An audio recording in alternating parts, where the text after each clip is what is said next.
I've filled my boxes with random eggs that are going to decide my team. But these aren't just any eggs. Yes, these eggs are all guaranteed to be some brand spanking new, completely random, shiny Pokemon. So today, I'm going to try to beat Pokemon Violet using only Pokemon hatched from these random shiny eggs. Will I get a powerful team full of shiny legendaries, or will I be forced to use the rejects of the Pokemon world? Only one way to find out. Let's get into it.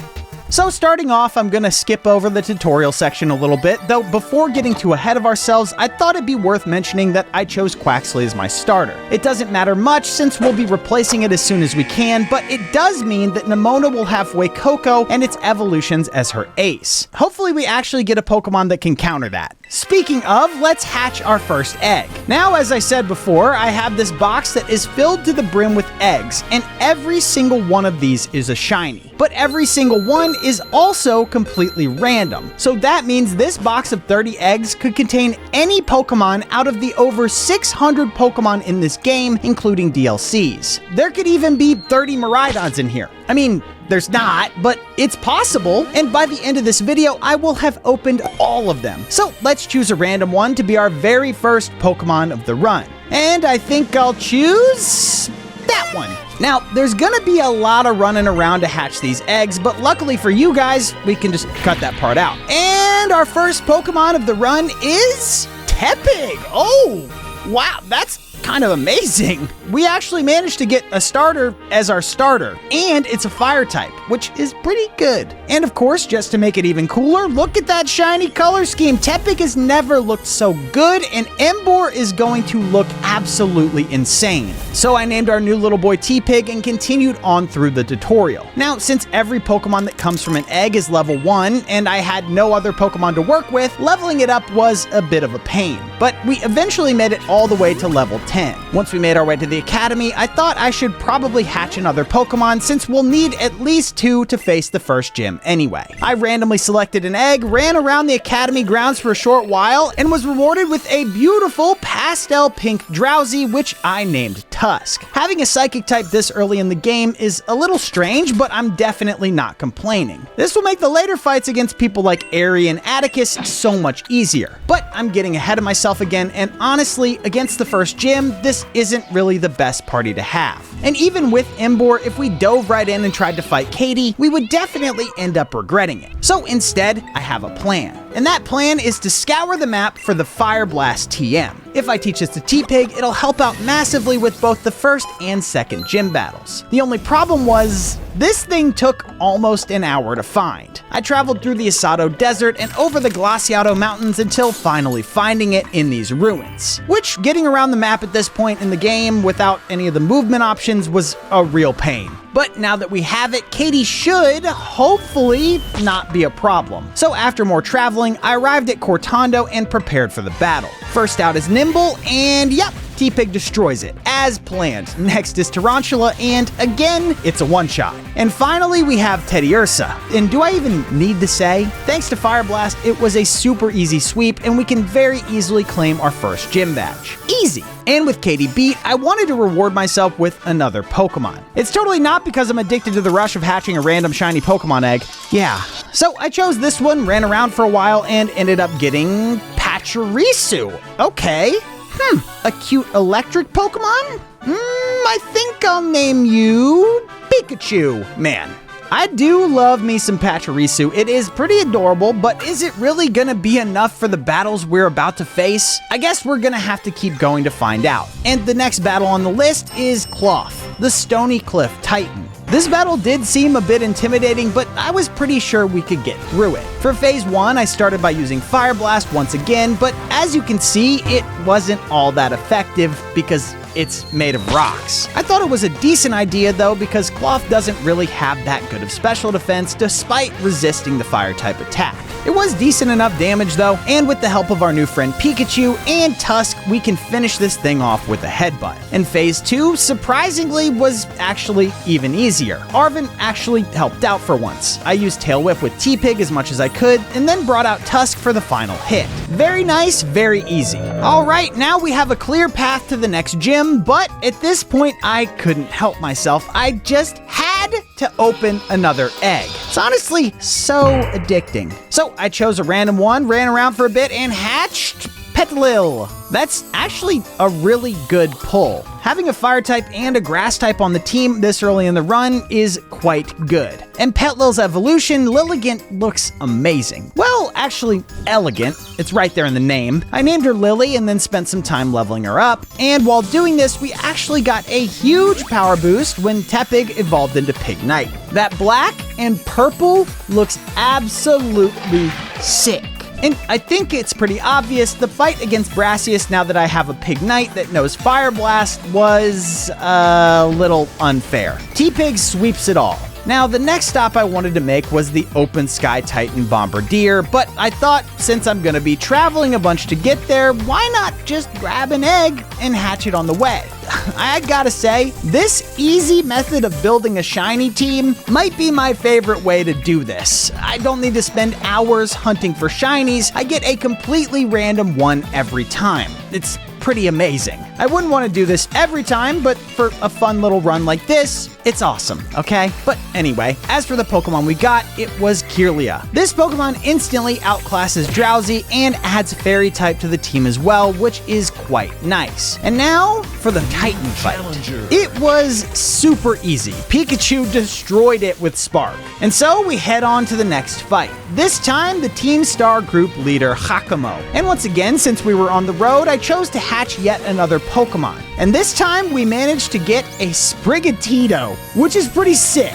Another starter is very powerful. We named it Nino and went on our way. Then it was finally Hakumo time. So I wish I could say I had some cool strategy here, but that's kind of hard to do when you have the restrictions that I have. The only thing I could do was use super effective moves whenever possible and hope that was enough. Pawniard was easy to get through thanks to Fire Blast once again, but the Starmobile was a bit of a pain. Once T-Pig was taken out, I just had to slowly whittle it down with the power of numbers until we got the win.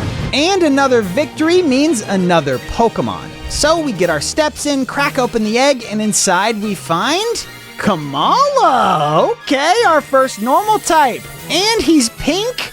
That is adorable. I will name you Eepee. At this point, I feel like we've gotten pretty lucky with the pulls so far, but we'll need to replace our duplicate types at some point. For now, though, we have to fight our way past Nemona, then prepare for the next gym battle. Fortunately, dealing with Nemona wasn't too bad at all. I did limit myself to just 4 Pokemon, so it was still a fair fight, but even with this, the only slight difficulty came from Crocalor. But with Eepee putting Crocalor to sleep, I could land a ton of free damage and come out with the win. But as I said before, we'll need to prepare a little before we rush into the next gym battle. The next fight is against Iono, and this was a really tough one. Honestly, we relied quite heavily on RNG. But to maximize our chances of victory, there were still a few things that I could do. Starting with the obvious, leveling up my party to be at the level cap. I think that's a given, but nonetheless a necessary step. Next, since Iono is an electric trainer, I wanted to get my hands on a ground type move, specifically Dig. So I tapped into my Mind Palace to remember where the TM was, went to pick it up, and then taught it to T-Pig. Hopefully this will be enough. So the battle starts with Guard versus Wattrel. My plan here was to use Draining Kiss to deal as much damage as I could before Guard went down. Unfortunately, I only managed to land 1 attack since I got paralyzed and was the slower Pokemon. But that's okay, once T-Pig was on the field, we could really start piling on the damage. We did get hit with some super effective attacks, but I could also hit back with super effective hits of my own. Rollout was my star move here, taking out Wattrel and then continuing to double in power and do some nice damage to Bellibolt. But of course, Bellibolt is an absolute unit, so he still had a ton of HP left. Next, I chose to bring out Nino so we could start using Magical Leaf. It doesn't do a ton of damage, sure, but Bellibolt can't hurt Nino much either. We spend the next few turns hitting back and forth before Nino finally falls. But thanks to this, Bellibolt is in the red, and one more hit from Tusk lets us face Luxio. Again, I try to do what I can here, which is not much, and end up bringing out my final Pokemon, Eepee, to hopefully land the final few hits here. One big bulldoze later, and BAM! Luxio is out cold. And now it's down to the wire. My final Pokemon versus Ionos. Mismagius strikes first with Charge Beam, which does a hefty amount of damage, but I hit back with Yawn, which causes Mismagius to fall asleep on the following turn so I can land some serious attacks. Mismagius tries to use Charge Beam again, but avoided! I hit with Slam and boom! Look at that damage! One more turn where Eepee is safe from harm, and one final Slam finishes out the fight. Whew! That was close. And I know it may not have seemed like much, but that was not my first attempt. I lost so many times to Iono. Thank goodness it's finally over. And for all our hard work in that battle, we're actually rewarded with an insanely powerful Pokemon out of our next egg. One of the coolest and strongest Pokemon to ever exist, Tyranitar. I mean, this would have been nice before the Iono battle, but I can't complain. It's still pretty early to get a Tyranitar. I named this beast Tantan and immediately began leveling her up. And while doing this, Tusk evolved into Hypno. Talk about a power boost! And with these two monsters on my team, the next couple battles were a breeze. Mela stood absolutely no chance now that I had Tantan, T-Pig, and Eepee with ground-type moves, and then Orthworm was also super easy thanks to T-Pig's fire attacks. Our party is really shaping up to be something quite special. It's kind of crazy how powerful they've been so far considering they're completely random. But there's still plenty more types that I'd love to get my hands on, so let's keep hatching. And the very next one I hatched was a Salandit. This poison fire type is really strong, and thankfully it turned out to be female too, so we can actually evolve it into Salazzle, which will be super helpful in some later fights. Incredible. I named her Sarah and once again began to level her up. And while doing this, I realized the next gym I had to take on was the Water Gym. Since we already had a couple of grass types, I didn't think this would be much of a problem, but just to be absolutely certain, I gave Lily a Sunstone to evolve her into Lilligant, and now not only does she look amazing, she's also super powerful too. And yep,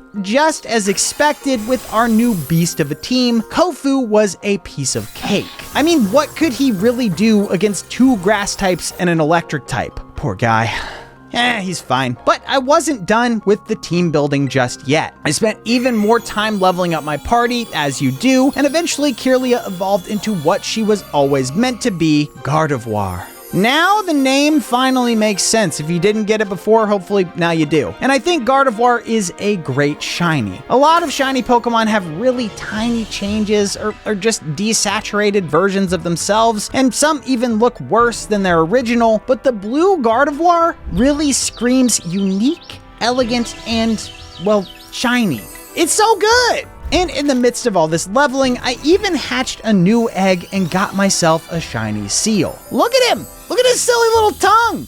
Hilarious! I named our new friend Waterpup and then decided now was a pretty good time to take on Atticus. At least, I thought it was. But this battle was tough. I began with Tantan so we could hit some super effective earthquakes against Skuntank. We got pretty close to a one-shot, then quite nicely, the last little bit of remaining HP is depleted by Tyranitar's Sandstorm. I use Earthquake once again against Revavroom, and that's a 4 times effective one-shot KO. Yeah, so far, so good. And then somehow, even though Muck lands a critical hit, his Sludge Wave barely does anything to us, letting us land one more Earthquake and getting another Sandstorm send-off. Now, you're probably thinking, how is this a tough battle? We've beaten 3 of his Pokemon with a single Tyranitar. Well, now we have to deal with the Starmobile. And after all that fighting, Tantan can't hold out anymore. She finally takes a well-earned rest, and I'm forced to bring out T-Pig. Thankfully, the Starmobile barely does any damage to T-Pig, and T-Pig also knows ground-type moves. With this combo of offense and defense, we get quite a good bit of damage off. Once T-Pig is down, I can bring out Guard, and okay, Guard is dead. I can then bring out Tusk and start whittling it down. We manage to land 2 Zen Headbutts before succumbing to poison, and finally we have to rely on Eepee to finish the fight. Whew! Yeah, that was pretty close. We only had 1 healthy Pokemon left, and it may not have seemed that bad, but that was after an hour of attempts before that. Yeah, thankfully it's over. And I think after that, I deserve to hatch a new egg. So you guys know how this works by now. I randomly selected an egg and got myself a Slowking. Okay. We do already have a water type and a psychic type, but I love the Slowpoke lines, okay? They're some of my favorites. And he looks amazing with his little blue bonnet. I named him King because he's a king, and of course spent some time leveling him up. As usual, while doing this, we got some levels on our other Pokemon too, and T-Pig actually evolved into Emboar. That's a huge upgrade in both power and how awesome he looks. That blue fire is so iconic, one of the best shinies of all time. But he's not the only one to evolve, we also have Nino.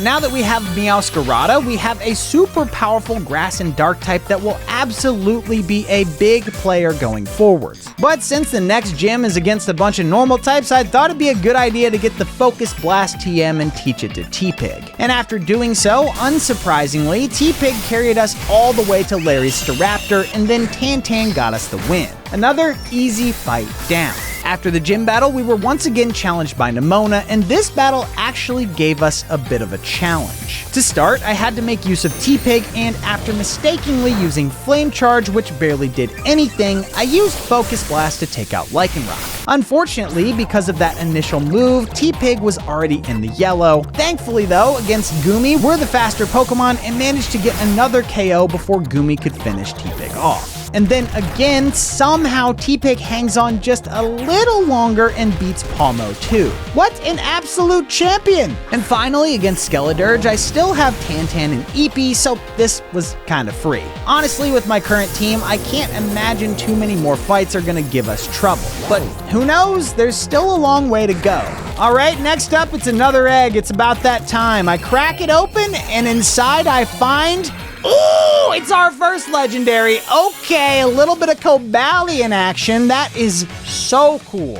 And I like how the shiny one is actually closer to an actual Cobalt Blue than the regular Cobalion. It looks amazing. I've got the perfect name for it. I'll call it Cobalt. And I love this thing, but we must move on. On to the Rhyme Gym. And yes, like I said earlier, my team is just too powerful at this point. I've gotten super lucky with my pulls and got some crazy strong Pokemon. And with the combined power of T-Pig, Tantan, and Eepee, Rhyme goes down in mere seconds. I didn't even need to use Nina. And another gym down means another Pokemon hatched. We don't get quite as lucky as to get another legendary, but Lumineon isn't too bad either. I named this little guy Leo, and now speaking of water types, I think it's a good time to take down Iron Treads. It may look like an elephant, but it's actually weak to water attacks, and we've got plenty of those. In his battle debut, Leo does amazingly, managing to blast past Phase 1 solo, and then the rest of my team helped to beat Phase 2. The Titans are nothing to me now. Insignificant!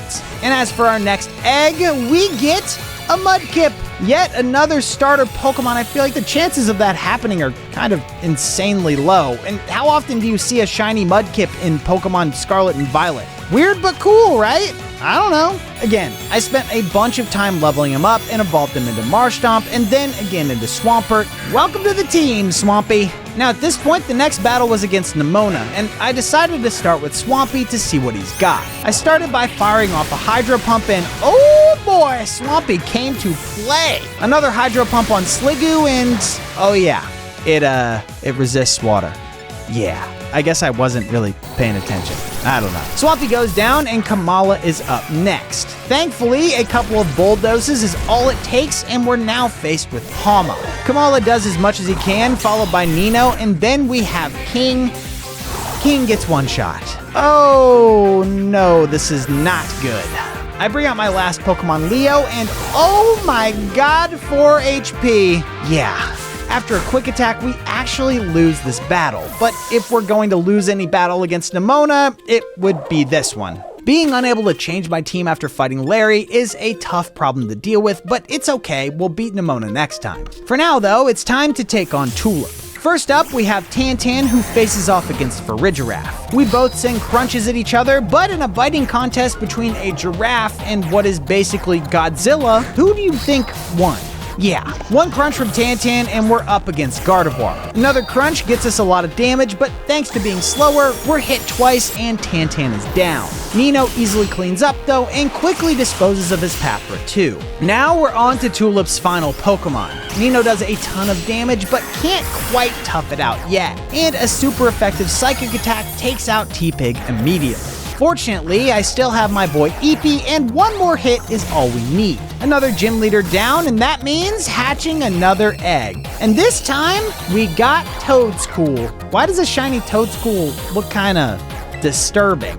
It looks like something from the Oddworld games or something. Anyway, I named this odd thing Coolio and of course leveled him up. This resulted in us getting a much cooler looking Pokemon in the form of Toedscool, and we even evolved Sarah too. Remember Sarah, my Salandit from before fighting Kofu? Well, now she's an awesome, amazing looking pale Salazzle. Now I want to pause for a second to just take a look at my current team. I have a shiny Salazzle, a shiny Emboar, a shiny Tyranitar, and a shiny Cobalion. This is an insanely powerful team, and I got all of them from random eggs. This was such a fun run for a change, and I don't think it will surprise anyone when I say the battle against Grusha was a bit of a slaughter. He did take out some of my Pokemon, sure, but I didn't go in with any sort of plan other than to use super effective moves, and things just kind of worked out. And just like that, all 8 gyms have been beaten, and we can now focus on cleaning up the remaining battles and opening the last of the eggs. Speaking of, the next one I opened housed one of my favorite Pokemon that I've used in these videos, a familiar face that I always love to see. It's Tinkatink. Once she was all leveled up and evolved, we had yet another powerhouse in the form of Tinkaton, which I of course named Cena. A little throwback for you. If you know, you know. All right, we've got a bunch more fights to get done and even more eggs to open. Let's get going. First on the list is the Fairy Team Star Group, who is led by Ortega. So starting off, I use Sarah's Venoshock to very quickly get past Azumarill. It only takes 2 hits. Wigglytuff is a very similar situation where just 2 more Venoshocks is enough. But then Doxbun gets a little more tricky. It would have been just 2 more hits, but Sarah has taken too much damage after fighting 3 Pokemon in a row, and I have to swap to Cobalion. Fortunately, we also have the super effective Metal Claw, which just about does enough damage to get us onto the Starmobile. Now, since Metal Claw is a very low power move, I chose to instead go for Takedown, and the Starmobile avoids it. How did you miss tackling a giant car? What? Well, Cobalion goes down, so I bring out Cena, and now we can really do damage. If you guys have ever used this Pokemon or seen any of my other challenge runs with Cena, you'll know that Gigaton Hammer is busted. I swing the hammer once and boom! Almost half of the Starmobile's health is gone just like that. Of course, we can't use it twice in a row, so I fire off a quick flash cannon, and then we're back to the Gigaton Hammer. One last hit and Ortega is down. And you know what that means? Egg time. And inside of this one we get... what? A Manaphy, okay. Our first mythical. That's pretty good. And my team's pretty stacked, okay? I'll admit it. We name it Fifi and welcome it to the team. Then next up we have the final Titan, Tatsugiri and Dondozo. And honestly, I don't remember the last time I struggled on this battle. By this point in the game, your party is supposed to be so strong that a single Titan is hardly an issue. I just used Petal Dance and we just breezed through it, honestly. And then it was actually Greedent who did the majority of the damage to Tatsugiri because Lily was confused after the whole Petal Dance thing. A very easy fight, but a necessary one. And now that that's done, it's time to open another egg. We don't actually have too many eggs left now. We're getting very close to the end, and I will be opening the remainder of them soon, so stick around for that. For now, though, the special shiny we get is Great Tusk. And that shiny is absolutely sick, and this is probably my favorite Paradox Pokemon if I had to choose one. It's a huge change from his usual color scheme. I love it. I named this guy Tusky and continued on to face the final Team Star group, the Fighting Group. This battle was a little tricky, but nothing I couldn't handle. Starting off, I used our new friend Tusky to destroy Toxicroak, and that is a great entrance for our new friend. Tusky almost beats Pessimian too, but I have to bring out Cena for that final hit. Against Annihilape, I use Play Rough, which lands us another one-shot, and for Lucario, I use the combo of Tusk and Nino. At this point, we've lost 3 Pokemon, but we only have the Starmobile left to beat. And the Starmobile was being a bit of a pain, raising its stats constantly after being hit, but Nino did manage to get a ton of damage, and then Guard just obliterated it. And now, all of Team Star is practically beaten. Just the final boss to go. But before we get to that, let's open up another egg. This time we got a pretty fun one. It's a male Meowstic. Okay, not a Pokemon you see that often, but a very charming one nonetheless, and with the new shiny color scheme, looks okay. Okay, I'll level with you, I don't love this Pokemon. It does make sense that we get another Psychic Pokemon after beating the fighting group though, right? Classic. Anyway, I named him Meowster, leveled him up, and then prepared to take on Arven. Now, admittedly, this battle did take a few attempts, but after a while I got the team and the strategy down. I used Cobalt's super effective attacks to get past Greedent, Tantan to get past the pain that was Scovillain, Cobalt once again to beat Garganacl, T-Pig for Toadstool, Guard for Cloyster, and finally Nino for Mabostiff. And look how close Nino was to fainting. That was a pretty rough fight, I'll admit it. But we can't stick around too long, we've got so much left to get through, and so of course the next thing I wanted was to open another egg. And inside we found Slitherwing, yet another Paradox, and this was super nice because not only does it look amazing, but it can also use Bug-type moves, which are super effective against Oranguru, which our next opponent just so happens to start with. Look at how that works. So I leveled this ancient beast up, named it Wings, and then used it to body Oranguru. It's about time that monkey goes down easily. It's usually pretty annoying, honestly. Unfortunately, we can't do much against Houndoom with Wings, so I bring out Tantan, who beats Houndoom and then very nearly beats Abomasnow too. T-Pig comes in next to clean up, but then we're faced with Gyarados, which is quite unfortunate. But that's okay, we still have Pikachu, who, despite the size difference, shows Gyarados who's boss with a shockingly powerful discharge. Poltergeist is handled by the one and only Nino, and then finishing out the fight, we have Sarah and her flamethrower. Amazing. With Clavel down, it was once again time for a new Pokemon. And this time I got Braixen, which I evolved into Delphox and named Deli. Oh, he looks almost ghostly with that purple and white color scheme, so spooky. Anyway, the next battle is going to be against Penny, and we already have our boy T-Pig, so for now, let's put Deli away. As for Penny, well, this fight goes pretty much how it always does. With the massive difference in Pokemon types that Penny has, I just need to put together a team that takes advantage of her weaknesses and spam super effective attacks. That means using Cobalt's Sacred Sword against Umbreon, Tantan's Earthquake against Flareon, Nino's Leaf Storm against Vaporeon. Oh, Nino missed and fainted. Well, that's not good. Luckily, Cena is strong enough to make up for that, even if her attacks aren't super effective. It takes a while, but eventually we do whittle down Vaporeon and can get back to the powerful attacks. Starting with using Tantan's Earthquake against Jolteon. Then we use Sarah's Flamethrower against Leafeon, and finally Venoshock and Flare Blitz against Sylveon. That was a little bit of a long-winded battle, but we did it. And now is a moment that I've been looking forward to since the start of this video. Since we're heading into the final battles very soon, we need to open up a bunch more eggs and see what goodies are inside. So one by one, I took an egg out of the box, walked around for a few minutes, and in order we got Swablu, Garganacl, Croagunk, Dreepy, Timber, Lapras, Pikipek, Palossand, and finally, Phantump. All of which we of course leveled up, evolved, and named, and it's a lot to get to at once, but my standout favorites that I got have to be Droopy the Dragapult and Lapras. And now that we have access to all 30 randomly chosen and hatched shiny Pokemon, let's see how we do against the Elite Four. Now, since we have 30 different Pokemon to choose from, and a lot of them are actually very strong, I wanted to use as many different Pokemon as possible to get through the Elite Four.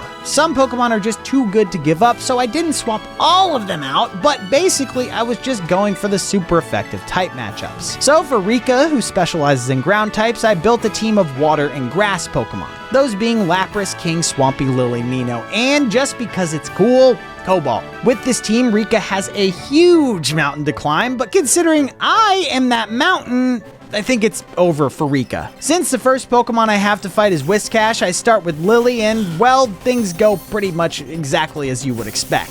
It's a one-shot on Whiscash, 2 hits for Camerupt, 2 for Donphan, 1 for Dugtrio, and I think you get the picture. With my team being built to specifically beat Rika, this was over before it began. And of course, against the rest of the Elite Four, I did the exact same thing. Against Poppy, who uses Steel types, I built up a team of Fire, Fighting, and Ground users, and then proceeded to cook Poppy's entire team. Sarah, Cobalt, T-Pig, Wings, Deli, and Tusky were unbeatable here, and I finished the fight after losing just 1 Pokemon. Larry was more of the same, as his Pokemon are weak to Electric, Ice, and Rock attacks. I didn't quite have as many Pokemon to cover those bases, but what I did have was more than enough, and I ended the fight after losing just 2 Pokemon. And finally, we have Hassel, the Dragon Trainer. Sure, he might have some high power attacks, but against a whole team that can use either Ice or Fairy attacks, there's not really much he can do. The entire Elite Four Gauntlet kinda just felt like me flexing my absolutely stacked team. But how will my randomly chosen Pokemon fare against the Paldea champion? That's right, it's time to face Geeta. Now, I needed a team that was not only super effective against Geeta's team, but one that made up for each other's weaknesses. After much time and consideration, the team I went with was Nino, T-Pig, Cena, Sarah, Lily, and finally, Cobalt. Can this team go all the way? Let's find out. First off, we have Nino versus Espathra. Nino is the faster Pokemon, starting the battle with a powerful Night Slash that almost one-shots Espathra. In a return attack, a deadly Dazzling Gleam almost takes Nino out too, but she just about hangs on, and one more Night Slash puts us ahead. Against Go-Goat, Nino finally falls, but that just gives me the opportunity to bring out Sarah. With her Flamethrower, Go-Goat is toast, so Geeta brings out Avalugg. Bringing out an Ice type against Salazzle? That's not a very good move. One more Flamethrower and Sarah is cleaning up. Next up, we have King Gambit, and once again, Geeta brings out something that is weak to my Flamethrower. Unfortunately, we don't get that one-hit KO, but enough damage has been done that I can just bring out T-Pig to finish the Samurai off. Geeta only has 2 Pokemon left now, meanwhile, I still have 4. And while Veluza's Liquidation does a ton of damage to T-Pig, we can hit back with Assurance to deal some damage of our own.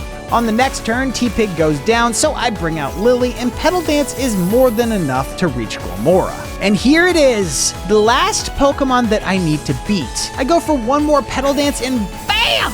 That is some crazy damage. Glimmora, who is just barely hanging on, manages to launch back a Sludge Wave, but too bad, Geeta. Lily has a Focus Sash. With 1 HP and a Dream, Lily fires off one final Petal Dance, and that is it. We have finished the fight. We have now become the best trainer in all of Paldea, using a team of random Pokemon that we just hatched from eggs, man. And what a team it was. I'm gonna miss these guys, but for now, thanks for watching. Like the video and subscribe to the channel if you enjoyed it. Till next time.